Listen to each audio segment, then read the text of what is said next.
Tunaenda kujifunza neno la Mungu kwa pamoja, na baada ya hapo tutaingia kwenye kipindi cha maombezi. Kwa hiyo kaa mkao wa kupokea. Bwana Yesu asifiwe sana. Wangapi wamekaa mkao wa kupokea? Amini kwamba Roho Mtakatifu atakuhudumia asubuhi ya leo.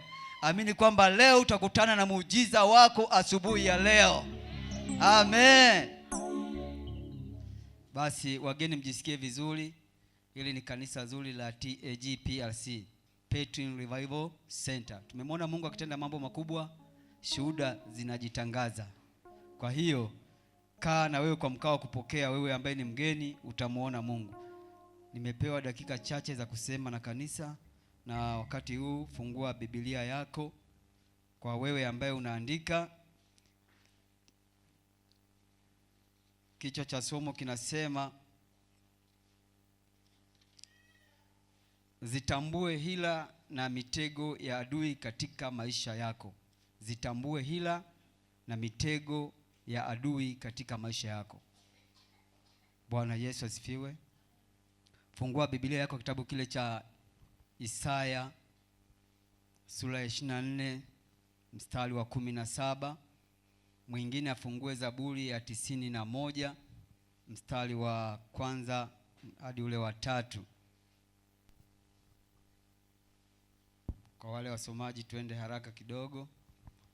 Wakati tunaandaa maandiko hayo, nielezee tu kwa ufupi kwamba tupo katika dunia ambayo kuna mitego mingi.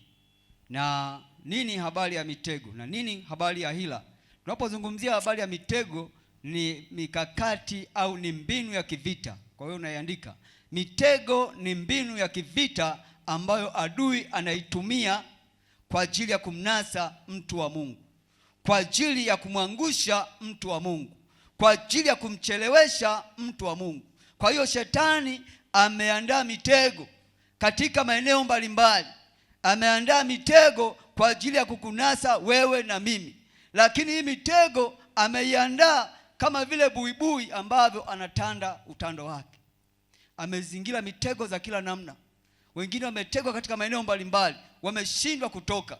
Wengine wametegwa katika vipengele vya kiuchumi, wengine katika vipengele vya ndoa, wengine vipengele maisha yao ni maisha ya ajali. Shetani ameandaa ajali nyingi kwenye maisha yao. Kwa hiyo kuna mitego mingi ambayo imezingira maisha ya watu. Bwana Yesu asifiwe sana. Soma ile Isaya 24. Karibu. Mstari wa 17. Amen. Nitasoma kwa msaada wa Mungu. Isaya mlango ule wa 24 mstari wa 17. Neno la Mungu linasema, hofu na shimo na mtego vi juu yako, ewe mwenye kukaa duniani. Amen. Amina. Bwana Yesu asifiwe sana. Biblia inasema hofu na mashaka iko na mashimo yako kwa wewe ambaye unakaa duniani. Endelea ule mstari wa 18. Endelea 18. Amen. Tasoma mstari ule wa 18. Itakuwa kila akimbiaye sauti ya hofu ataanguka katika shimo, na kila apandaye na kutoka shimoni atanaswa na mtego. Kwa maana madirisha yaliyo juu yamewekwa wazi, na misingi ya dunia inatikisika. Amen. Amen. Bwana Yesu asifiwe sana. Biblia inasema hofu na mashimo na mitego vi juu yako, ewe mwenye kukaa duniani. Ndio Biblia inavyosema kwamba hofu imetanda duniani.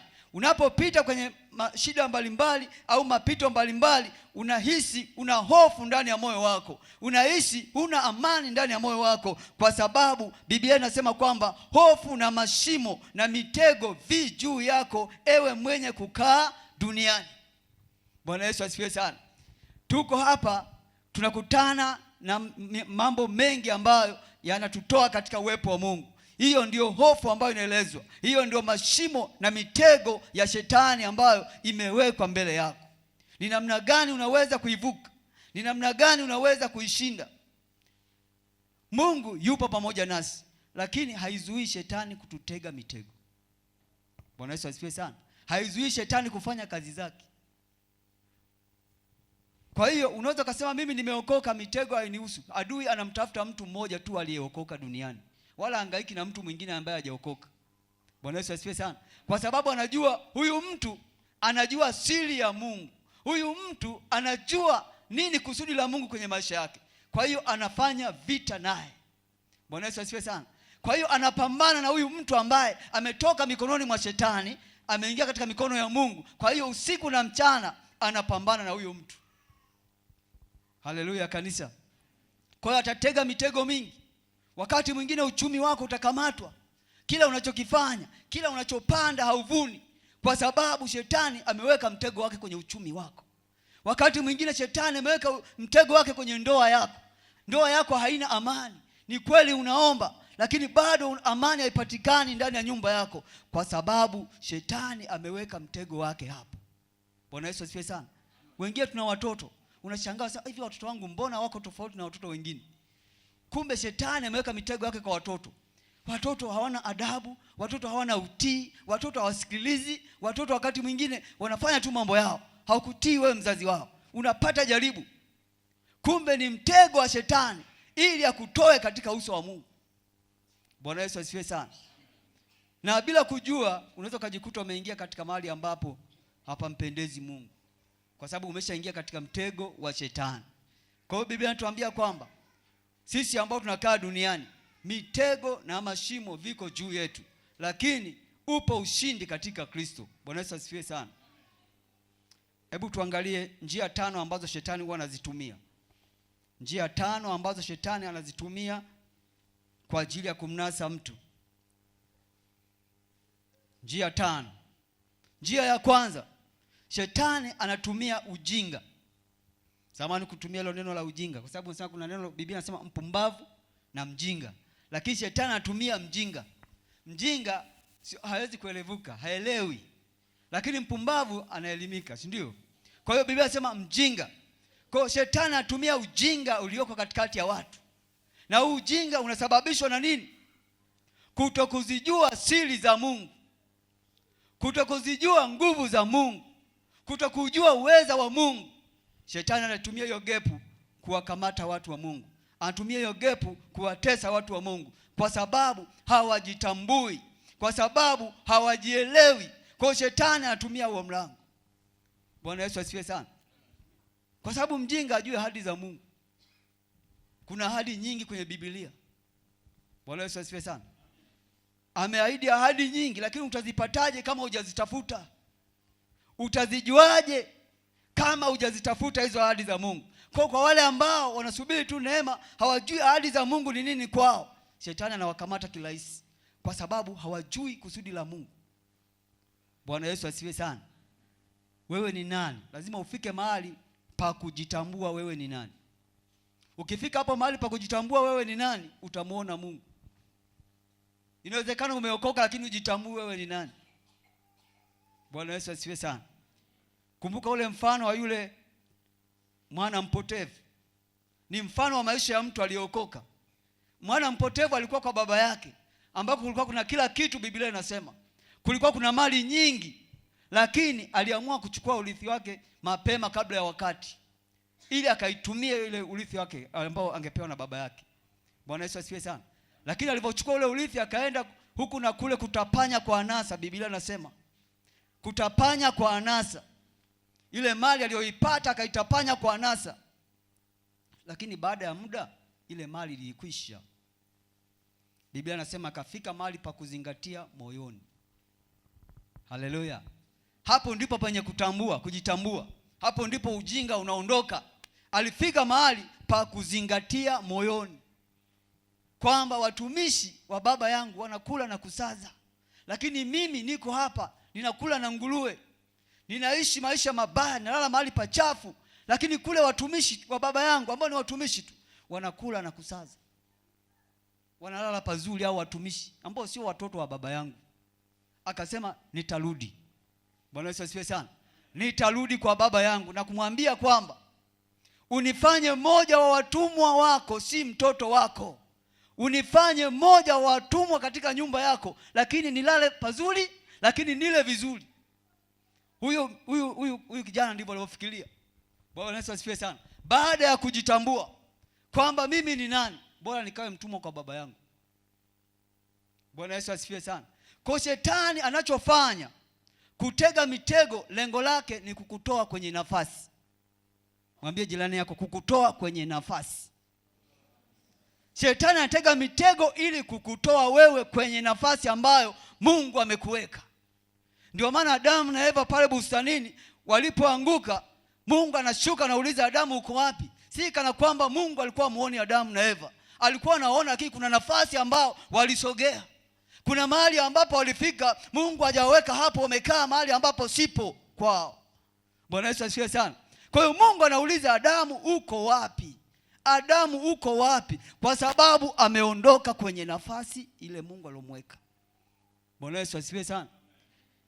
Kitu cha pili, shetani anachopambana na mtu aliyeokoka ni kwa sababu ya kumnyang'anya kiti ulichokalia. Bwana Yesu asifiwe sana. Ukisoma Efeso sura ya 2 mstari ule wa 6 anasema ametufufua kutoka katika wafu, aketuketisha katika ulimwengu wa roho pamoja na Kristo. Bwana Yesu asifiwe sana. Tumeketi pamoja na Kristo, tunatawala pamoja na Kristo. Kwa hiyo shetani anachofanya ni kukutoa kwa Kristo, kukutoa katika ile kiti ambacho umeketishwa katika ulimwengu wa nini? Wa roho, ambako unamiliki na kutawala. Kwa hiyo shetani anachofanya ni kukufarakanisha na huyu Mungu, utoke kwenye hicho kiti ambacho Yesu amekuweka. Unakaa karibu na Yesu, unakaa kwenye baraka za Yesu, unakaa kwenye upendo wa Yesu. Shetani anakutoa. Bwana Yesu asifiwe sana. Bwana Yesu asifiwe sana. Kwa hiyo anafanya hivyo makusudi, ili ukitoka katika hicho kiti ambacho Mungu amekuweka, ni rahisi kukushambulia, ni rahisi kukuangusha. Kwa hiyo anatumia ujinga wa kutokuelewa maandiko, ujinga wa kutokuelewa ahadi za Mungu, ujinga wa kutokujielewa wewe mwenyewe. Wewe ni nani? Wewe ni mtoto wa Mungu, uzao mteule, mtu wa miliki ya Mungu. Bwana Yesu asifiwe sana. Wewe ni mtu wa miliki ya Mungu. Wewe ni mzao mteule. Anaposema uzao mteule, maana yake ni uzao maalum. Bwana Yesu asifiwe sana. Usiokuwa na michanganyiko, ni uzao uliotengwa kwa ajili ya Mungu. Kwa hiyo ndivyo ulivyo wewe, Mungu anavyokuona kwamba wewe ni mzao mteule. Wakati mwingine unapita katika majaribu, unaanza kulia kama vile wewe sio mrithi wa pamoja na Kristo. Unaanza kulia kama vile wewe sio mwana wa Mungu tena. Kilio unachokitoa sio cha mtu aliyeokoka. Bwana Yesu asifiwe sana.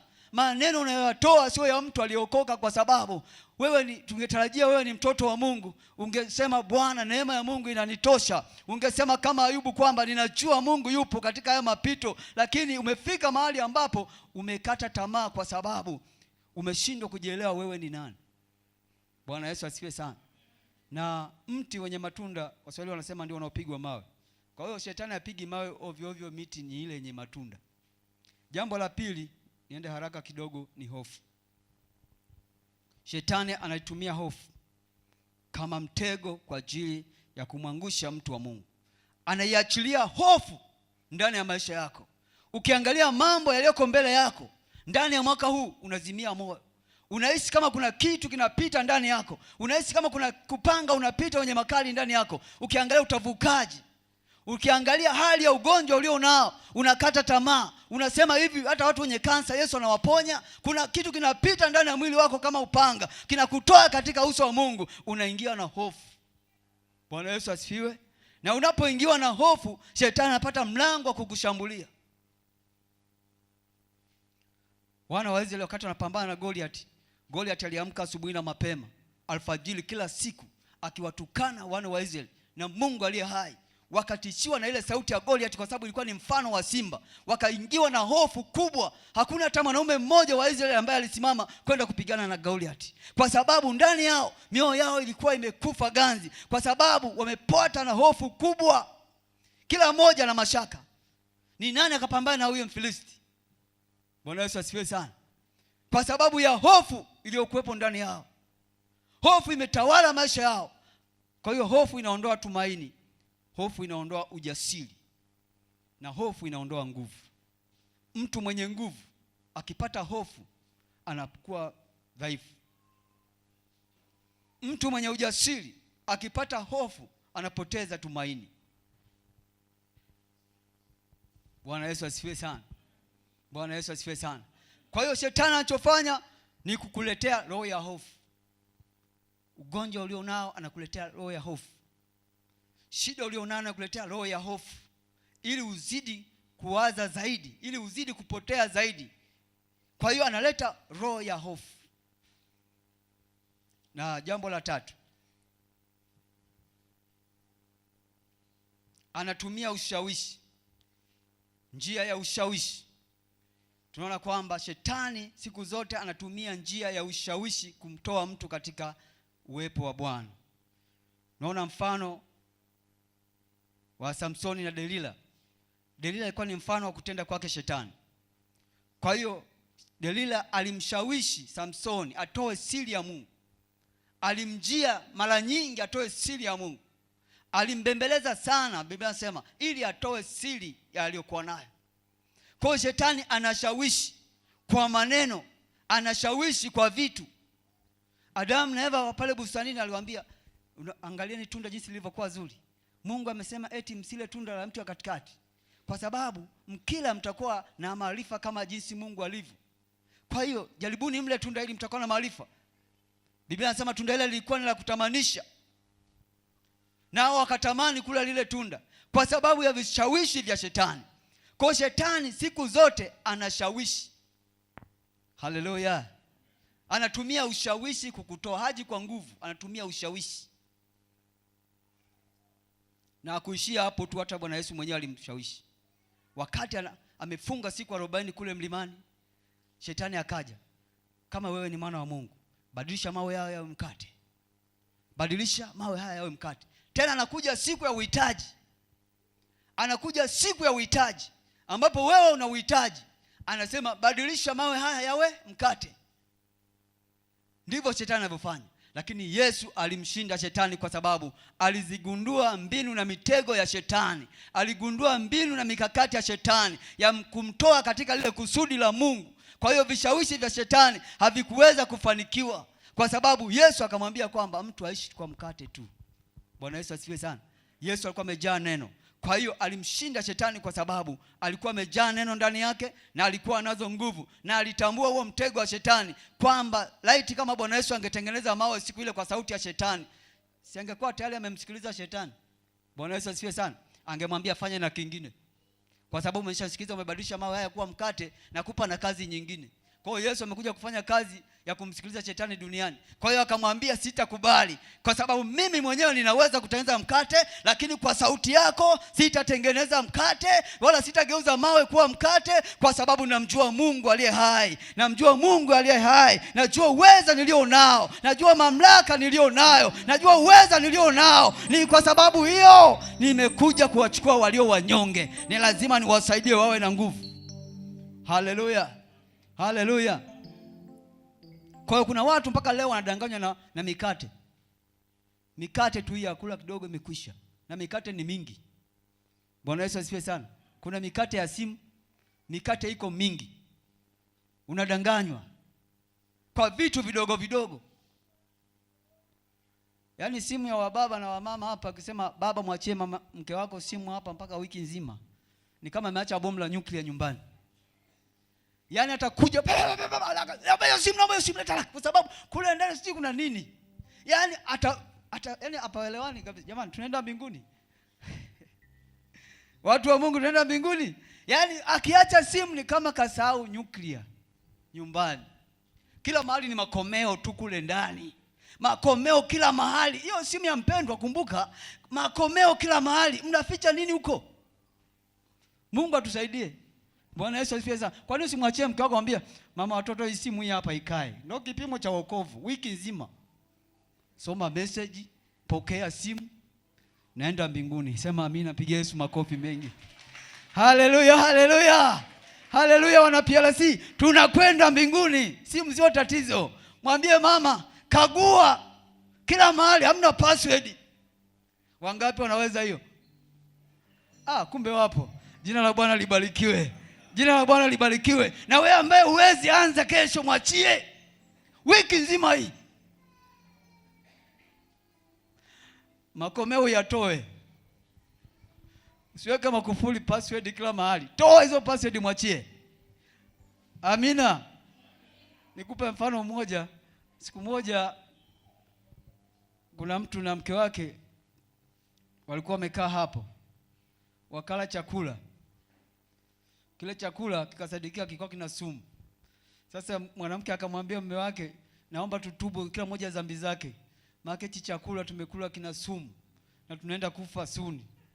Kwa hiyo kila mmoja akaanza kueleza matatizo yake.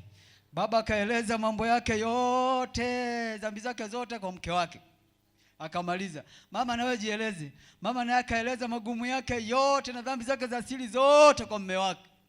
Kumbe bahati mbaya, waligunduaje kama chakula kina sumu? Kulikuwa kuna mbwa pale nyumbani kwao. Walimpa chakula kile, mbwa yule akafa. Akamwona amekufa baada ya muda mfupi. Kumbe mbwa aligongwa na gari, akawa amekufa. Wao walipokuja nyumbani wakajua sumu sasa inaanza kukata matumbo. Kwa hiyo tunatakiwa tutubu afu twende wapi? Mbinguni. Kila mmoja akatoa siri zake. Bwana Yesu asifiwe sana. Bwana Yesu asifiwe sana. Lakini sasa baada ya hapo walipokuja kugundua kwamba kumbe mbwa hajafa na sumu, lakini siri imefanyaje? Bwana Yesu atusaidie sana. Bwana tusaidie sana. Kwa hiyo wakati mwingine unaweza uko unajiona uko salama, kumbe kuna vitu ambavyo adui ameficha ndani yako. Kuna vitu ambavyo vinakutesa ndani yako. Bwana Yesu asifiwe sana. Wewe kama umeokoka, kubali. Mahali umekosea, shuka. Unajua si wanaume ni wagumu sana kushuka. Kumwambia mke wangu nimekosa, naomba unisamehe. Wanaume ni wagumu sana. Na wanawake wengine ni wagumu sana. Alafu kitu kibaya cha sasa hivi, wanaume na wanawake wanashindana. Yaani mama anashindana kutafuta hela na baba, baba naye anashindana na mama, wanashindana kufanya maamuzi, wanashindana kufanya nini? Kwa hiyo nyumba imeshindwa kuwa na amani kwa sababu watu wanashindana, wanafanya vitu kwa mashindano, wanafanya vitu kwa kuonyesha kwamba yeye ni zaidi ya mwenzie. Lakini yuko baba wa familia. Bwana Yesu asifiwe sana. Yuko kiongozi wa familia. Hata kama wewe mama una kipato cha juu, msikilize mume wako.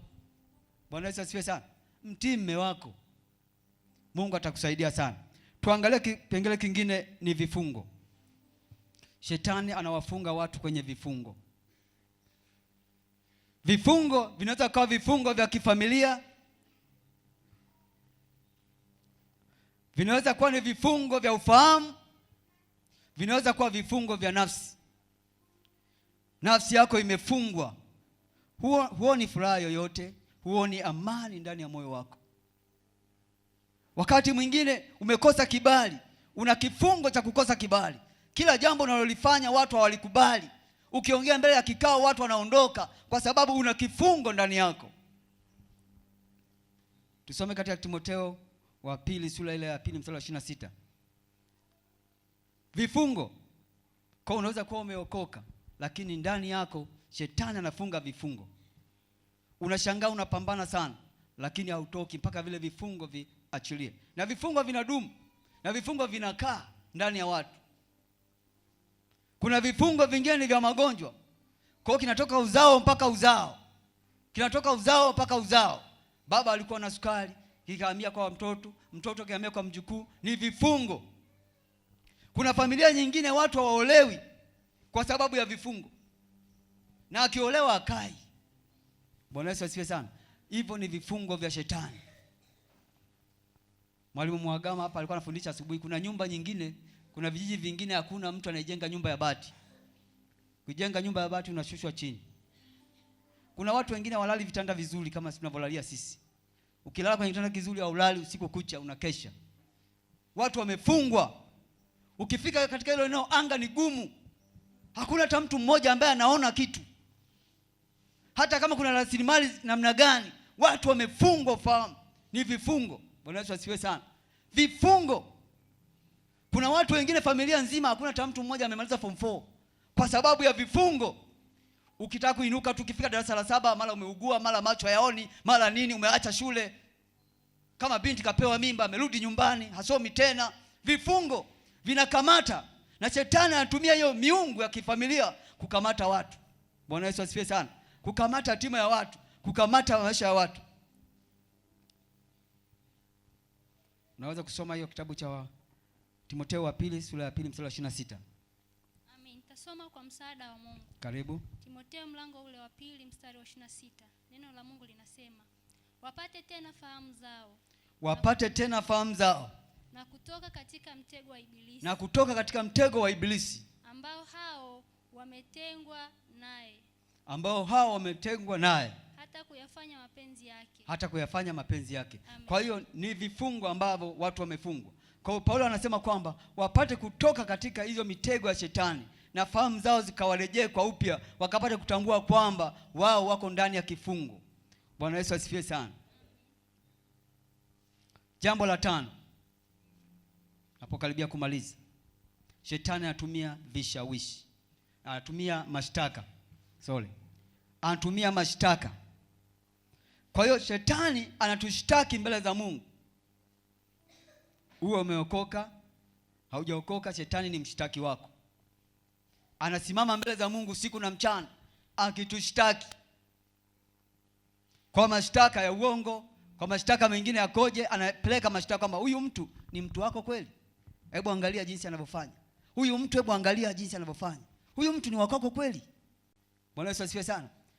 Shetani alikwenda kwa Mungu siku ile wakati wa Ayubu, wa majaribu ya Ayubu, akamwambia, Mungu anamuuliza shetani, umemwona mtu wangu Ayubu anayependeza moyo wangu? Umemwona mtu wangu Ayubu? Shetani akamwambia, hapana, huyu mtu kwa sababu tu umemzingira, hebu mwachie mimi niweze kupambana naye uone kama anakupenda. Kwa shetani ni mshtaki.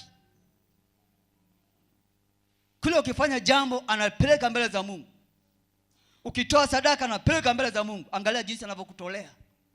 Angalia jinsi anavyokuabudu. Huyu ni mtu wako. Kwa hiyo shetani usiku na mchana anatushtaki mbele za Mungu. Anapeleka hati ya mashtaka mbele za Mungu kwa ajili ya mtu mmoja aliyeokoka. Bwana Yesu asifiwe sana. Kwa hiyo wakati mwingine kuna baraka ambazo Mungu alikuwa anaziachilia, lakini shetani anasema kwamba huyu ukimbariki utambarikije wakati 1, 2, 3 hayuko vizuri. Mbona nimemwona mahali fulani? Mbona anafanya kitu fulani? Kwa hiyo kila kitu shetani anafuatilia. Soma kitabu cha Ufunuo sura ya 12 mstari wa 10 na kuendelea. Biblia inasema kwamba sasa patakuwepo na wokovu kwa ndugu zetu akao duniani. Maana yake mshtaki wa ndugu zetu ametupwa chini. Yeye awashtakie ndugu zetu usiku na mchana. Bwana Yesu asifiwe sana. Biblia inasema kwamba nao watamshinda. Kwa hiyo tunaweza kumshinda shetani. Usije ukafika mahali ukasema kwamba kama kuna mitego kwa sisi ambao tunakaa duniani, tutapataje kushinda sasa? Tutapataje kuvuka hii mitego? Nikwambie kwamba tukiwa na Kristo tunaweza kuvuka hiyo mitego. Hata kama mashimo yamechimbwa mbele ya njia yako, hata kama kuna waganga ambao wameweka dawa zao kwenye biashara yako, nikwambie kwamba upo ushindi kwa mtu yule aliye na Kristo ndani. Amina. Hauwezi kuzuia watu wasiweke madawa kwenye biashara yako. Huwezi kuzuia watu wasiende kwa waganga kwa ajili yako, lakini tunashinda na zaidi ya kushinda kwake yeye atutiaye nguvu ambaye ni Kristo. Pigia Yesu makofi mengi.